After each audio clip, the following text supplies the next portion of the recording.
بسم اللہ الرحمن الرحیم الحمد للہ رب العالمین بارئ الخلائق اجمعین والصلاة والسلام والتحیۃ والاکرام علی النبی المؤید والرسول المسدد المصطفى الامجد المحمود الاحمد حبیب الہ العالمین ابی القاسم محمد وعلی اہل بیتہ الطیبین الطاہرین المعصومین الغر المیامین الذین اذهب اللہ عنہم الرجس وطہرہم تطہیرا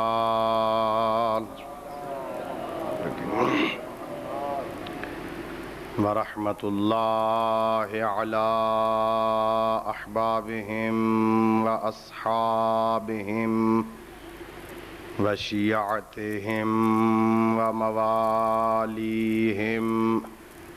ولعنۃ الدائمۃ الابدیۃ علی اعدائہم اجمعین اما بعد فقد قال اللہ تعالی فی کتابہ المجید وفرقانہ الحمید وہو اصدق الصادقین وقولہ الحق بسم اللہ الرحمن الرحیم ویسألونک عن الروح قل الروح من امر ربی صلوات پڑھیے باوجہ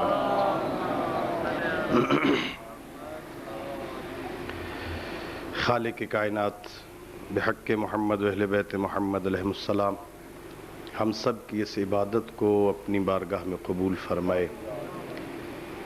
خالق لم یزل و لا یزال بحق ائمہ اہل بیت علیہ السلام اس مجلس کو، اس تذکرہ اہل بیت علیہ السلام کو ہماری اور ہم سب کے مرحومین بالاخص بانیان مجلس کے جملہ مرحومین کی بخشش کا ذریعہ قرار دے۔ رب کائنات بحق ائمہ ہدی علیہ السلام ہمیں اپنے پیشواؤں کی سیرت طیبہ کو سمجھنے اور اس پر عمل کرنے کی توفیق عطا فرمائے۔ اپنی اس عظیم عبادت کی قبولیت کے لیے بلند تر صلوات پڑھیے۔ رسول اللہ محمد وآل محمد وجل۔ میرے محترم اور معزز اور مکرم سامعین، میں نے خالق کائنات کا ایک مشہور فرمان سورہ مبارکہ انفال سے تلاوت کرنے کا شرف حاصل کیا ہے۔ اس آیہ مجیدہ کا شان نزول یہ ہے کہ مکہ کے لوگ پیغمبر گرامی اسلام کی تبلیغات کے مقابل میں جب عاجز آ گئے، سرور کائنات کی کے منطقی استدلال کا جواب نہ دے سکے، اور ان لوگوں نے دیکھا کہ دن بدن ان کے دین کی ترویج ہو رہی ہے، لوگ روز بروز ان کی بات کو تسلیم کرتے جا رہے ہیں، تو مکہ کے کچھ لوگ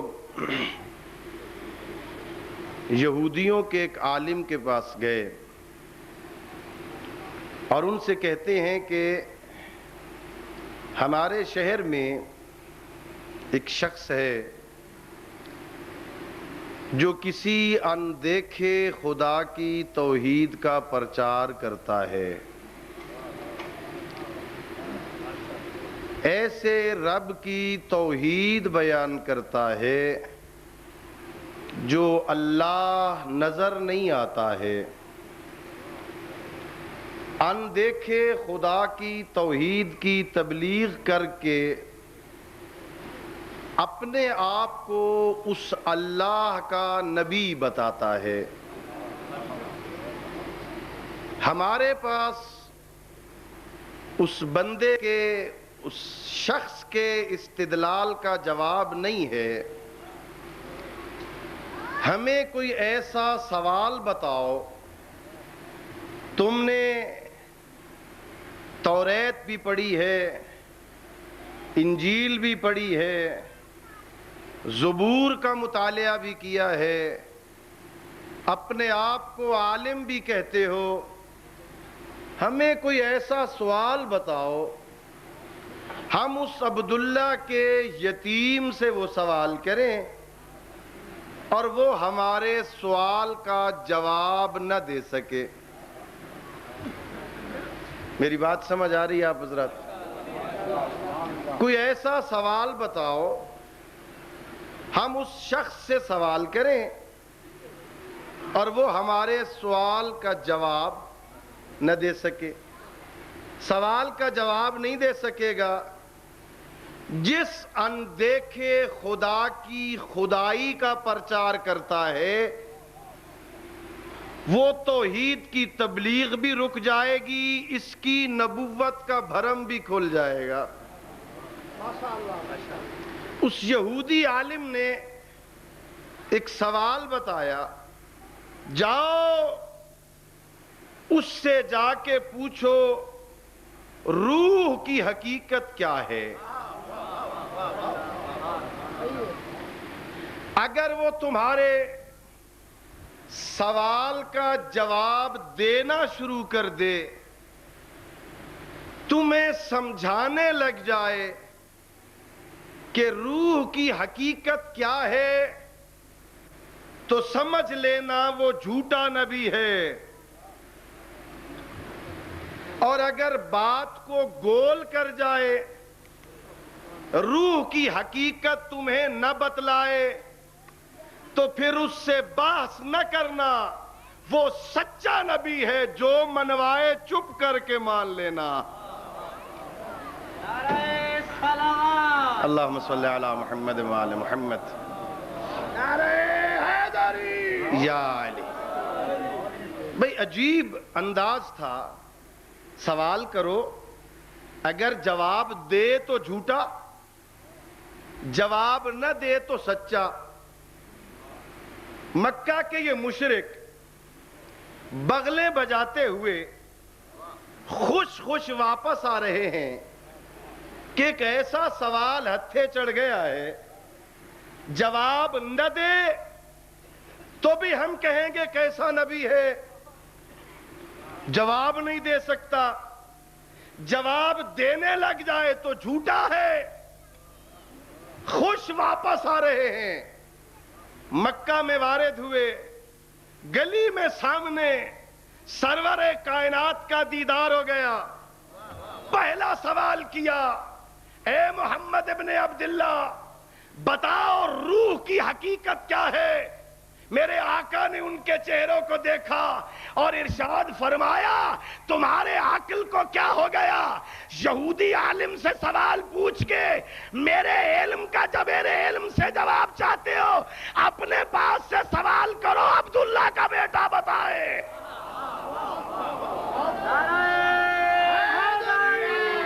یا علی۔ اپنے علم سے سوال کرو، میں تمہیں بتاؤں۔ یہودی کے عالم سے پوچھ کر میرے علم کا امتحان لینے آئے ہو۔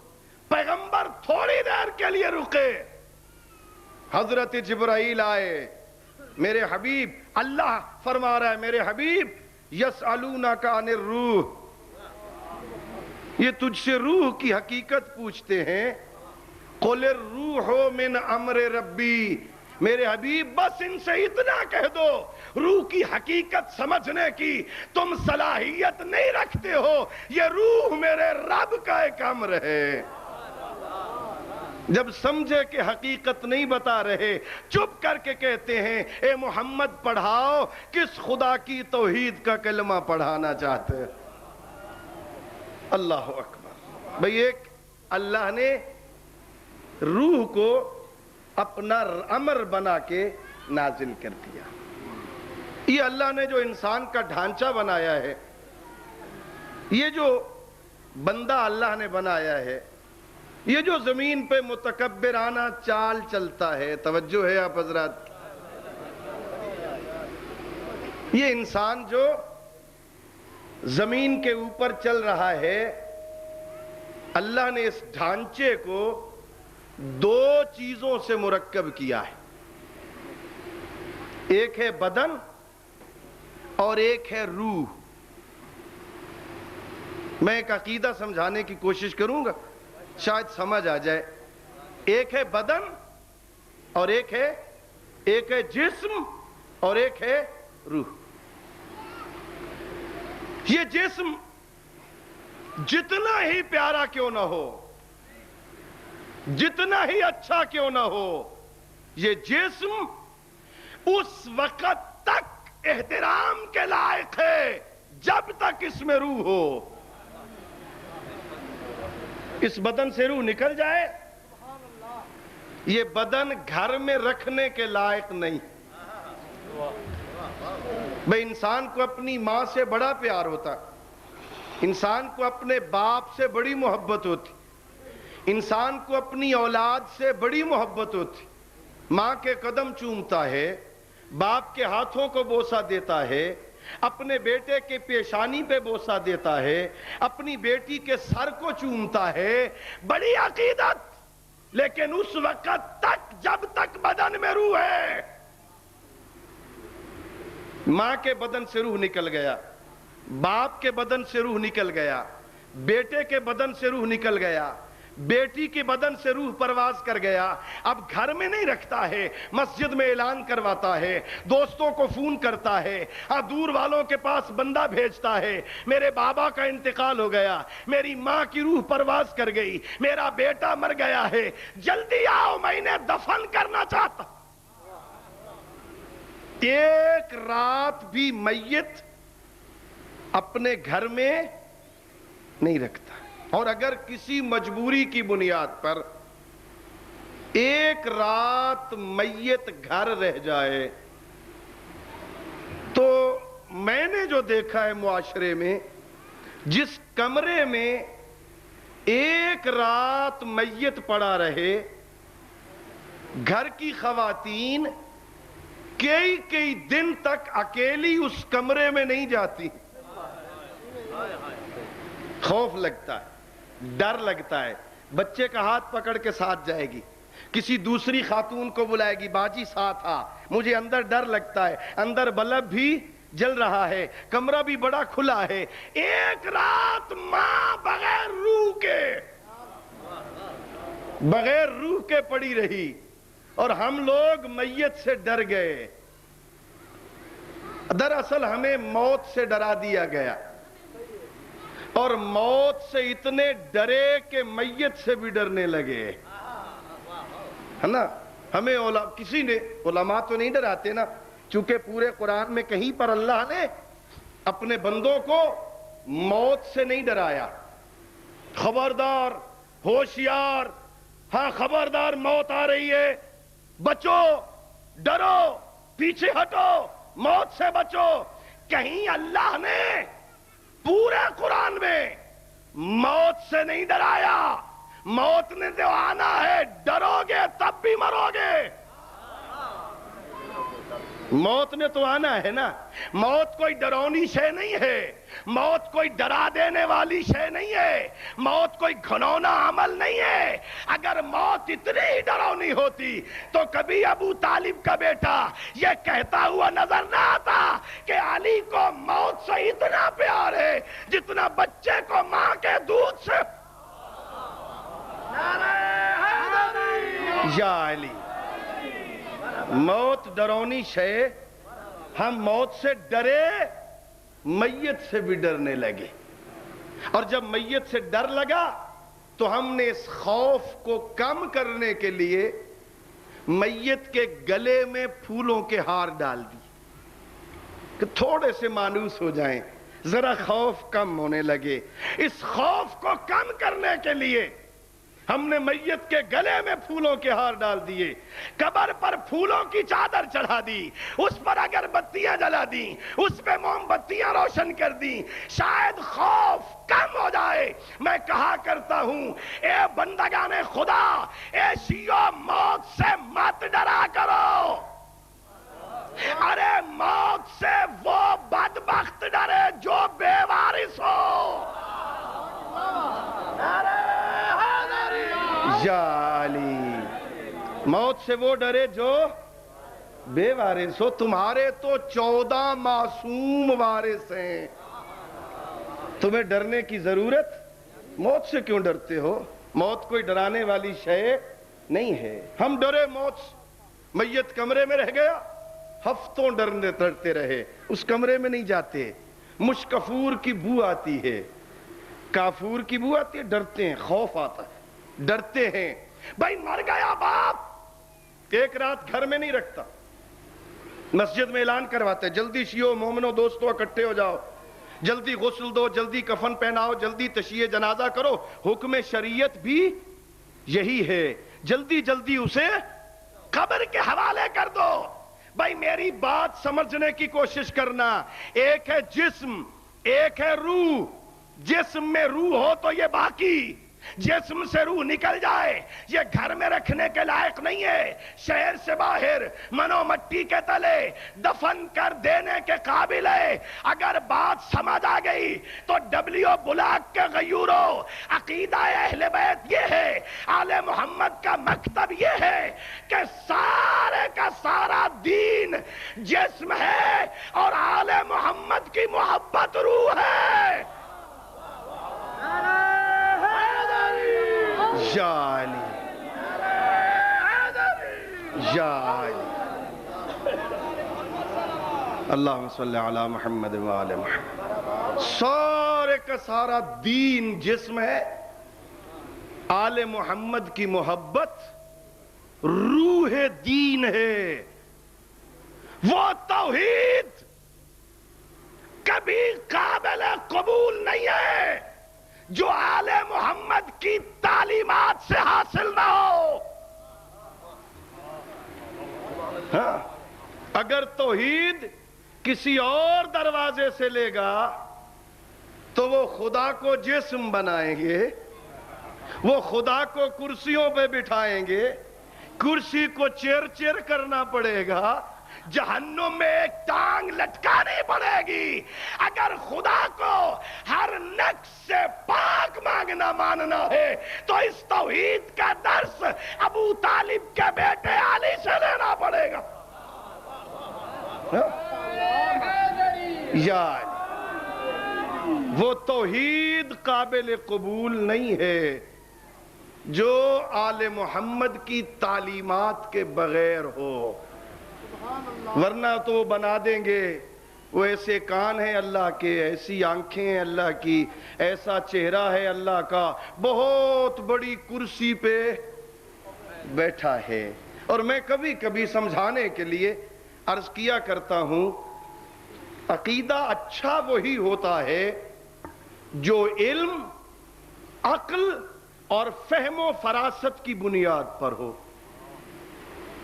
بغیر سمجھے ہوئے عقیدہ اچھا نہیں ہوتا. سنا ہم نے, عقیدہ بنا لیا, اور یہیں پر غلطی لگتی ہے نا, جب ہم عقائد میں خود بحث نہیں کرتے ہیں. جیسے دادی اماں نے عقیدہ پڑھایا, ہم نے ویسا عقیدہ بنا لیا اور کہہ دیا جدی پشتی شیعہ ہے نا. دادی اماں شیعہ تھی، پردادی اماں شیعہ تھی، دادا شیعہ، پردادا شیعہ، دادے کو بھی ایسے ہی کرتے دیکھا. پتہ چلا شیعوں کا عقیدہ سنے سنائے ہوئے عقائد نہ بنا.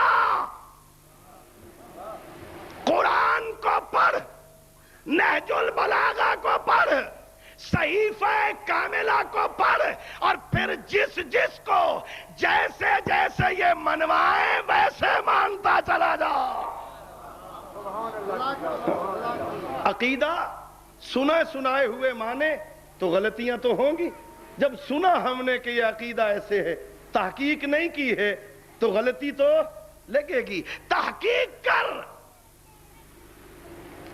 آپ نے روز سنا قبلہ کرم حسین شاہ صاحب، توجہ ہے بھائی، ہم نے روز سنا. روز اذانیں ہوتی ہیں نا آپ کے شہر میں، ہوتی ہیں نا قبلہ. اذان کہاں سے شروع ہوتی؟ اللہ اکبر. اللہ اکبر کا معنی کیا ہے؟ اللہ سب سے بڑا ہے. اللہ بڑا ہے نہیں، اللہ سب سے بڑا ہے. اکبر اس میں تفضیل کا صیغہ، اللہ سب سے بڑا ہے، اس سے بڑا ساری کائنات سے بڑا ہے اللہ.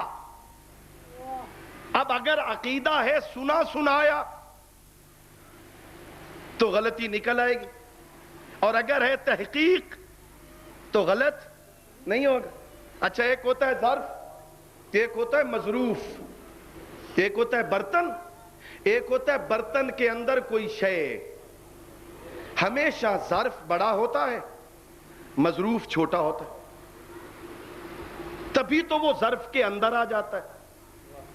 بھئی یہ کرسی جس پہ میں بیٹھا ہوں، یہ کرسی مجھ سے بڑی ہے تبھی میں اس کے اندر آ گیا، اور اگر مولانا اس کرسی سے بڑے ہوں تو کرسی کے اندر نہیں آئیں گے نا. بھئی یہ گلاس ہے نا، یہ گلاس ہوتا ہے بڑا، اس کے اندر جو پانی ہے وہ اس سے کم ہے تبھی تو اندر آ گیا. میری بات نہیں سمجھے آپ. ظرف بڑا ہوتا ہے، مظروف چھوٹا ہوتا ہے، تبھی اس کے اندر آ گیا. اب چونکہ سنا سنایا عقیدہ تھا، ساری زندگی کہتا رہا اللہ سب سے بڑا، اور قیامت والے دن اللہ کو کرسی کے اندر بٹھا دیا. اب کرسی بڑی، اللہ چھوٹا. اب پتہ نہیں ساری زندگی جھوٹ کہتا رہا یا قیامت کے دن کا عقیدہ خراب ہے. ساری زندگی جھوٹ نہیں بولا، اللہ کو کرسی میں بٹھانا جھوٹ. اللہ کسی شے کے اندر نہیں سماتا. ہاں، اللہ سب سے بڑا ہے. عقیدہ وہ اچھا ہے جو علم کی بنیاد پر. اس لیے نہیں کہ مولانا حیدری نے کہہ دیا اس لیے ہم مان رہے ہیں. ہو سکتا ہے مولانا حیدری صاحب بھی تمہیں غلط بتا رہے ہوں، ہو سکتا ہے نا. بھئی میں کوئی معصوم تو نہیں ہوں نا، میری بھی اغراض ہو سکتی ہیں. ہو سکتا ہے میری زبان کسی نے خرید لی ہو سکتا ہے میرا ضمیر کسی نے خرید لیا، ہو سکتا ہے میری عقل کسی نے خرید لی ہو، میرا قلم کسی نے خرید لیا ہو، میری عقل پہ مہریں لگ گئی ہو. کسی ایک کی بات نہ مان، اس کتاب کو پڑھ جس میں اللہ کہے لا ریب فیہ. اس قرآن کو پڑھ اور عقیدہ بنا لے، ہے نا. اور ہم نے چونکہ سن رکھا ہے نا، اس لیے گڑبڑ ہوتی ہے. عقیدے میں تحقیق کر. مثلا بھئی ایک ہمارا اپنا معاشرہ ہے، ہم اپنا معاشرہ خود بناتے ہیں. ہم نے اپنی کچھ علامتیں خود بنائی. ناراض نہیں ہوں گے نا آپ حضرت؟ ہم نے شیعوں کی اپنی علامتیں بنائی ہیں. آپ بازار میں جا رہے ہوں، کسی شیعہ کو کیسے پہچانتے ہیں؟ مثلا بھئی ہمارے ہاں علامتیں یہ ہیں کہ جس نے کڑی پہنی ہو ہم دیکھیں گے کہ یہ کہہ دیں گے شیعہ ہے. کسی نے لٹ رکھی ہو ہم کہیں گے یہ شیعہ ہے، کسی نے کالے کپڑے پہنے ہو ہم کہیں گے یہ شیعہ ہے، کوئی حلقے میں کھڑا ماتم کر رہا ہے ہم سمجھیں گے یہ شیعہ ہے، کوئی مجلس میں بیٹھا رو رہا ہو ہم سمجھیں گے اسے یہ علامتیں ہم نے بنائی۔ لیٹ کو دیکھ کے کہا شیعہ، کڑی کو دیکھ کے کہا شیعہ، کالے کپڑے دیکھ کے کہا شیعہ، لیکن ہمارے مولا علی کہتے ہیں میرے شیعوں کی کچھ علامتیں ہیں۔ پہلی علامت یہ ہے کہ میرا شیعہ میرے اللہ کا مطیع ہوتا ہے۔ یا علی، ایک علامت ہم نے بنائی، ہماری علامتوں میں غلطیاں بھی، صلوات پڑھیے باواز بلند۔ ہم نے علامتیں بنائی ہیں نا، ہماری بنائی ہوئی علامتوں میں غلطیاں ہو سکتی ہیں، اپنے معاشرے میں شناخت کے لیے ہم نے علامتیں بنائی۔ کڑی پہنی ہے تو ہم نے کہا شیعہ ہے نا، ہاں لٹ رکھی ہے تو ہم نے کہا شیعہ ہے، ہاں وہ نماز کے ٹائم مسجد میں نماز میں وقفہ ہوا، مجلس میں وقفہ ہوا نماز کا، جو باہر نکل جائے امام بارگاہ سے ہم نے کہا وہ شیعہ ہے نا، نہیں، یہ ہم نے علامتیں بنائی۔ حیدر کرار فرماتے ہیں شیعتنا من اطاع اللہ و اطاعنا، ہمارا شیعہ وہ ہے جو اللہ کا بھی حکم مانے ہمارا بھی حکم۔ یا ہمارا شیعہ وہ ہے جو اللہ کا فرما بردار، ہمارا شیعہ وہ ہے جو ہمارا مطیع ہو، اپنی مرضی سے نہ مانے ہماری مرضی سے۔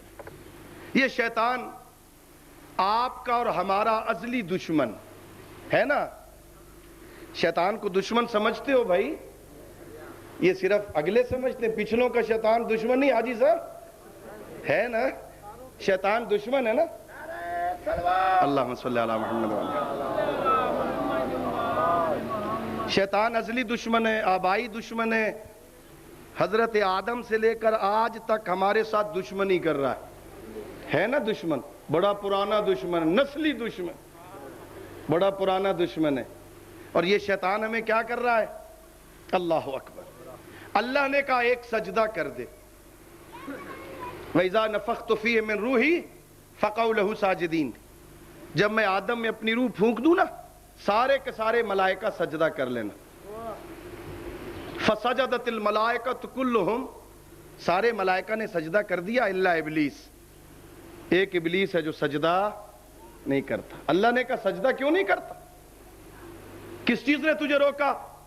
کہا پروردگار خلقتنی من نار وخلقتہ من طین، مجھے آگ سے بنایا اسے مٹی سے بنایا، میں اس سے افضل ہوں، اس کو سجدہ نہیں کروں گا۔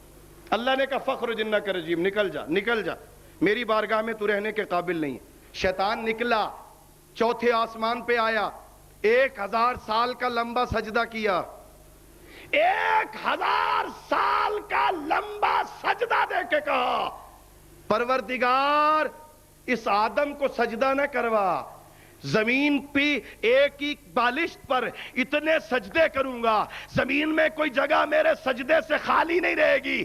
اللہ نے فرمایا یا ابلیسو عبادتی کما ارید لا کما ترید، میری بندگی وہ ہے جو میری مرضی کے مطابق ہو نہ تیری مرضی کے مطابق۔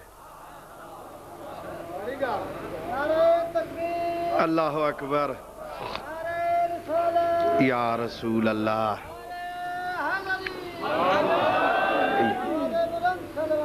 اللہم صلی علی محمد وعلی محمد۔ اپنی مرضی سے نہ مان، فائدہ ہی نہیں ہے، ویسے مان جیسے تجھے اہل بیت منوانا چاہتے۔ لیکن بدقسمتی ہے نا، ہم نے بنا دیے ہیں شعبے، اپنی زندگی میں شعبے بنا دیے۔ دین پڑھنا مولوی کا کام، ٹھیک ہے نا، قرآن پڑھنا مولوی کا کام ہے، نہج البلاغہ پڑھنا مولوی کا کام ہے، توجہ ہے قبلہ؟ ہمارا کام قرآن پڑھنا نہیں ہے۔ اللہ کے بندو، ہم نے قرآن کو یا مولویوں کے ساتھ خاص کر دیا یا مردوں کی بخشش کے ساتھ خاص کر دیا ہے نا؟ قرآن مظلوم، ہمارے گھر میں کوئی بندہ مر رہا ہو، اس کی روح نہ نکل رہی ہو، تو دو بندے اکٹھے ہو کے سورہ یاسین پڑھیں تاکہ اس کی روح جلدی نکل جائے۔ بیچارہ مشکل میں ہے، اس کی روح نکل جائے۔ روح نکلنے کے بعد اب اس کی بخشش کے لیے قرآن پڑھا جا رہا ہے۔ سوئم پہ قرآن، 10ویں پہ قرآن، جمعرات کو قرآن، چہلم پہ قرآن، برسی پہ قرآن، شش ماہے پہ قرآن پڑھ رہے ہیں نا؟ اور خود گھر والے بھی نہیں پڑھیں گے، دارالعلوم سے منگوائیں گے ہمارے باپ کی بخشش کے لیے قرآن۔ بھائی اللہ کے بندو، یہ قرآن مردوں کی بخشش کے لیے نہیں آیا تھا۔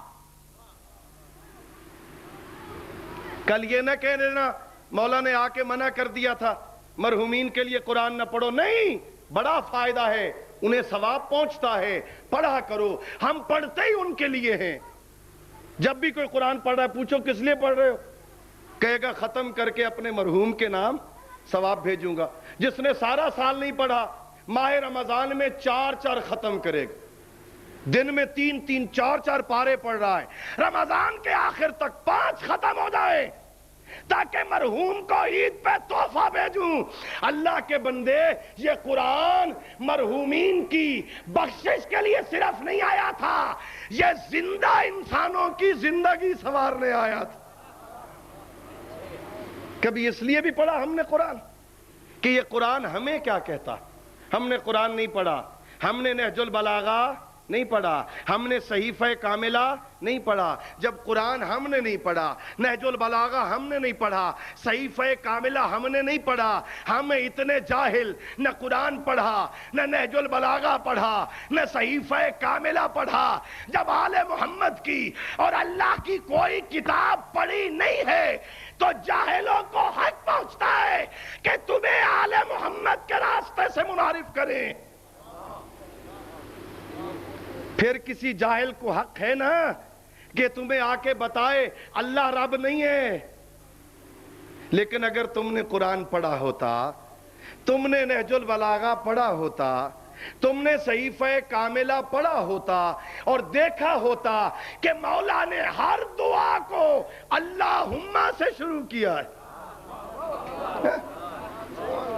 صحیفہ سجادیہ میں میرے مولا ہر دعا کو اس اللہ کے نام سے شروع کرتے تاکہ اس بندے کو پتا چلے وہ اللہ کو اتنا عظیم ہے کہ سید سجاد کی ہر دعا کا آغاز اللہ کے نام سے ہوتا۔ تکبیر، اللہ اکبر، تکبیر، اللہ اکبر۔ ایک ہے جسم، ایک ہے روح۔ ہم جسم کا بڑا خیال رکھتے ہیں، روح کا کبھی خیال رکھا ہی نہیں ہے۔ بھئی جسم میں پسینہ آ جائے نا جسم کو تو نہا لیں گے، سفر سے واپس آئے مٹی آ گئی جسم پر فوراً اس کو نہا دیں گے، دھلا دیں گے، صاف کر دیں گے۔ کپڑوں پہ مٹی آ گئی فوراً بدل دیں گے، جوتے پہ مٹی آ گئی جو جسم کا حصہ ہے فوراً پالش کر دیں گے۔ بھئی تیرے بدن پہ مٹی کے داغ لگ جائیں انہیں فوراً دھو دیتا ہے۔ کبھی خیال کیا تیرے روح پر کس کس گناہ کے داغ ہیں؟ جیسے جسم بیمار ہوتا ہے ویسے روح بیمار ہوتا ہے، جیسے جسم پہ داغ لگتے ہیں ویسے روح پہ داغ لگتے ہیں۔ چلو بات میرے ذہن میں آ گئی، ذرا توجہ کرنا۔ اللہ بڑا عادل ہے، اس نے جسم کی غذا کے بھی 2 راستے رکھے ہیں، روح کی غذا کے بھی 2 راستے رکھے۔ جسم کو بھی غذا کی ضرورت، روح کو بھی غذا کی۔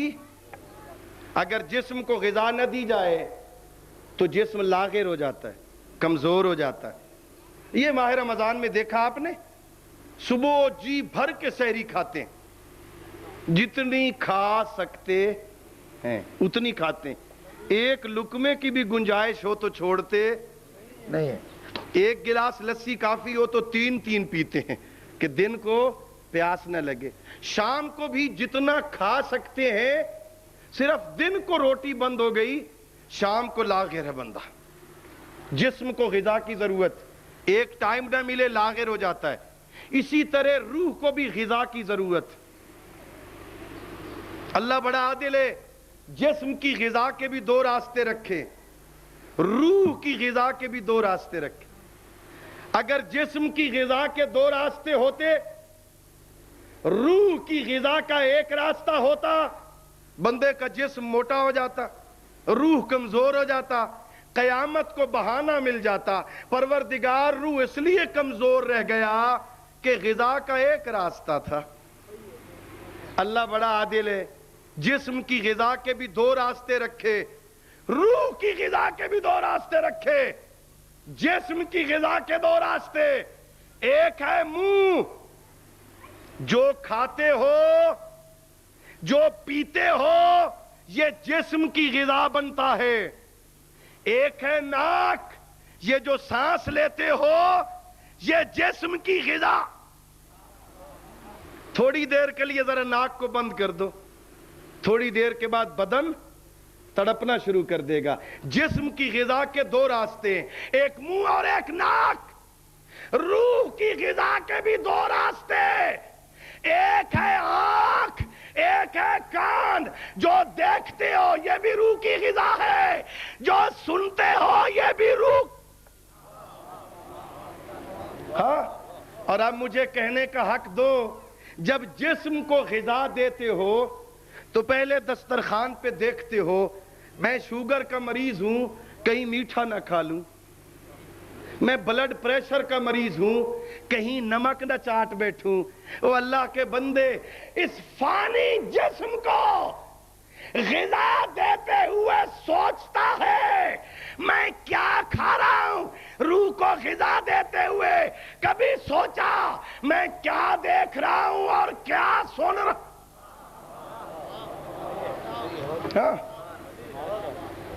ساری رات ٹی وی پہ بیٹھ کے کیبل کی فلمیں دیکھے, صبح کو نماز میں مزہ نہ آئے. کیوں مزہ نہ آئے؟ تیرے روح پر بیماری آ گئی.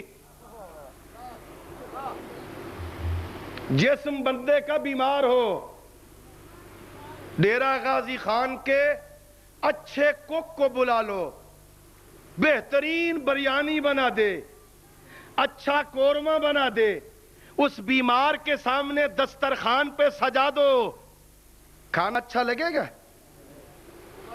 سامنے مولوی کو بٹھا دو, مزے لے لے کے کھائے گا. بدن ٹھیک ہے نا؟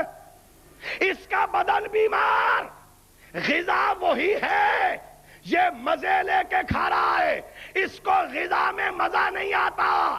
کسی نے پوچھا فرزند زہرا تمہیں نماز میں مزہ آتا ہے, ہمیں مزہ نہیں آتا. کہ وجہ یہ ہے کہ نماز روح کی غذا ہے, تمہارا روح بیمار.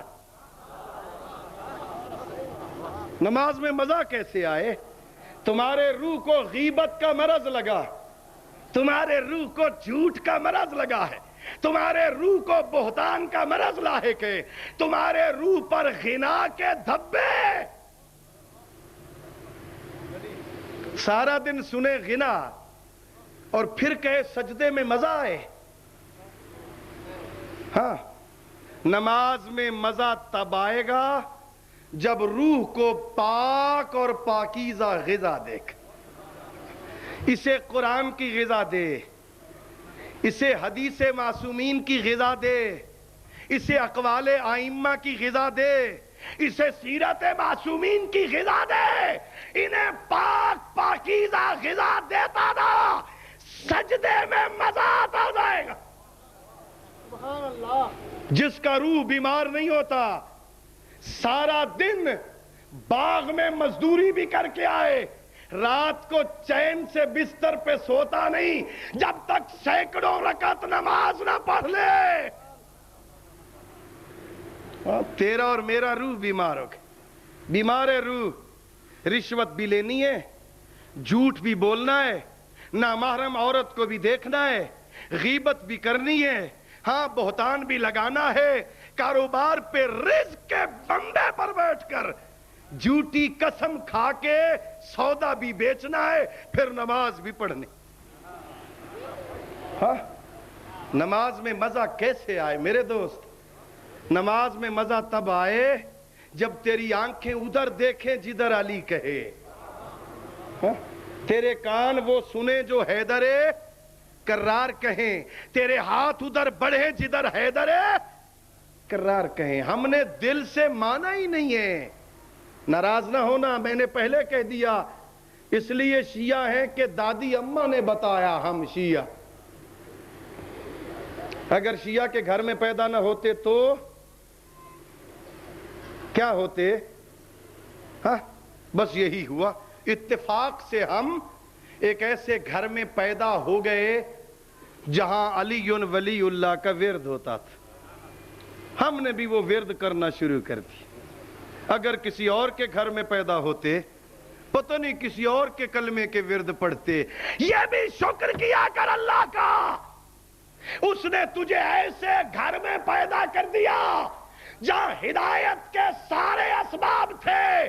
اب یہ تیری ذمہ داری ہے، جیسے اللہ نے بے مثال رہبر عطا کیے ویسے ہم بے مثال رعیت بن جائیں، ہماری بھی ذمہ داری۔ اور میں کہا کرتا ہوں اکثر مجالس میں، یہ کتنا دھوکہ ہے، گھر کی چھت پر غازی عباس کا علم، زبان پر علی ولی اللہ کا ورد، دل میں علی کی محبت، اور کان پر نصیب و لال کے گانوں کی جھنکار۔ یہ محبت نہیں عداوت ہے۔ اللہم صلی علی محمد وآل محمد۔ یہ محبت نہیں، یہ عداوت ہے۔ تیرے گھر سے غنا کی آواز باہر آئے اور پھر کہے میں علی کا شیعہ۔ نہیں، گلی سے گزرنے والا تیرے گھر سے قرآن کی صدا سن کے سمجھ جائے یہ علی کے ماننے والے کا گھر ہے نا؟ مانتا ہے نا؟ تو ویسے مان جیسے حیدر کرار چاہتے ہیں، ہے نا؟ تیرے گھر سے نکلنے والی خاتون اس انداز میں نکلے، پوچھنے والے کو پتہ نہ چلے، اس کی کالی چادر بتائے زینب کی کنیز آ رہی، ننگے سر نکلے تیری بیٹی، ننگے سر نکلے تیری زوجہ، ننگے سر نکلے تیری بہن، ننگے سر نکلے میری عزیزہ، اور پھر لوگوں کو کہوں میں زینب کبریٰ کے پردوں کو رونے والا؟ نہیں میرے دوست، دروازے کے اندر رک جا، اپنی ننگے سر نکلنے والی بیٹی کو روک کہ نہیں بیٹی، اگر تو فاطمہ کبریٰ کی کنیز نہ ہوتی میں نہ روکتا، اگر تو سکینہ کے غم میں رونے والی نہ ہوتی میں نہ روکتا، اگر تو زینب کی لٹی چادر پر آنسو بہانے والی نہ ہوتی میں نہ روکتا۔ تو زینب کی کنیز ہے، تو شام غریباں اجڑی زینب کی کنیز ہے، تو ام کلثوم کے غم میں رونے والی ہے، ننگے سر باہر نہ نکل، اس لیے کہ میری آقا زادی زینب فرماتی ہے ننگے سر ہماری مجلسوں میں آنے والی عورتیں شمر سے زیادہ زینب پہ ظلم کرتے۔ اللہ اکبر، اللہ اکبر، اللہ اکبر۔ اگر ایک عورت اکیلی گھر کے اندر نماز پڑھ رہی ہے، دروازہ بند ہے، کوئی نامحرم دیکھنے والا نہیں ہے، اگر اس عورت کے سر سے چادر اتر جائے، اس کے بال ننگے ہو جائیں، حکم شریعت ہے اس کی نماز باطل۔ بند کمرہ، محرم بھی نہیں دیکھتا، نامحرم بھی نہیں دیکھتا، ننگے سر اللہ کو نماز قبول نہیں ہے۔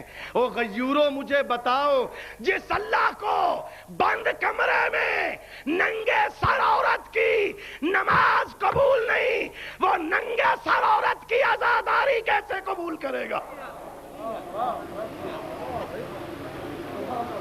اللہ کو ننگے سر کوئی عبادت عورت کی قبول نہیں. پردہ کرا اپنی بیٹی کو. جناب سیدہ کی مجالس کروا رہے ہو نا, سیرت سیدہ یہی ہے, پردہ کرا. کتنا پردہ؟ پیغمبر تشریف فرما ہے, بیٹی سے محبت کی باتیں ہو رہی ہیں, دروازے پہ نابینا صحابی آ گیا, اجازت طلب کی. پیغمبر نے فرمایا بیٹی میرا صحابی ہے, نابینا صحابی ہے. کہا بابا مجھے اجازت دے میں پردے میں چلی جاؤں. بیٹی یہ تو نابینا ہے, آپ کو دیکھ نہیں سکتا. عرض کیا بابا وہ مجھے نہیں دیکھتا, میں تو اسے دیکھتی ہوں. ٹھیک ہے وہ مجھے دیکھتا نہیں ہے بابا, وَهُوَ يَشُمُّ الرِّيحَ, بابا وہ میری خوشبو تو سونگھتا ہے. زہرا گوارا نہیں کرتی کوئی نامحرم بندہ میرے بدن سے اٹھنے والی خوشبو بھی سونگے. اللہ اکبر. روک دے اپنی بیٹی کو, ننگے سر باہر نہ نکل, روک اس سے پردہ کروا, روک دے اس کو. اللہ اکبر. جہاں دوسرے ملک جا کے بیٹیوں کے لیے اور تحفے لاتے ہو نا, ایران جاؤ اپنی بیٹی کے لیے کالی چادر کا تحفہ لایا کرو.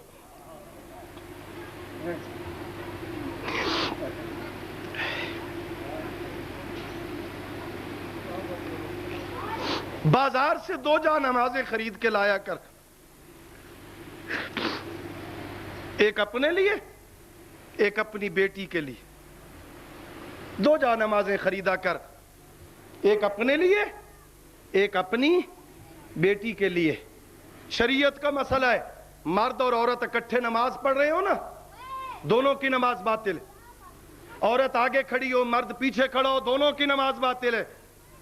اپنے ہاتھ سے اپنی جا نماز آگے بچھایا کر, اپنے ہاتھ سے اپنی بیٹی کی جا نماز پیچھے بچھایا کر. او غیور, جب تیری بیٹی نماز سے فارغ ہو جائے تھوڑی دیر کے لیے اس کا رخ پھیر دیا کر کعبہ سے شام کی طرف, اور کہا کر علی کی بیٹی جو نماز تو بے پلانہ شتر پہ پڑھتی گئی, میری بیٹی مصلی عبادت پہ پڑھ.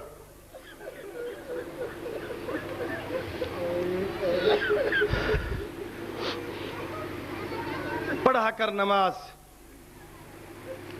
غلط کہتا ہے تجھے لوگ, نماز کی ضرورت نہیں ہوتی نہ اتنی اہم تو پڑھتے حسین کیوں؟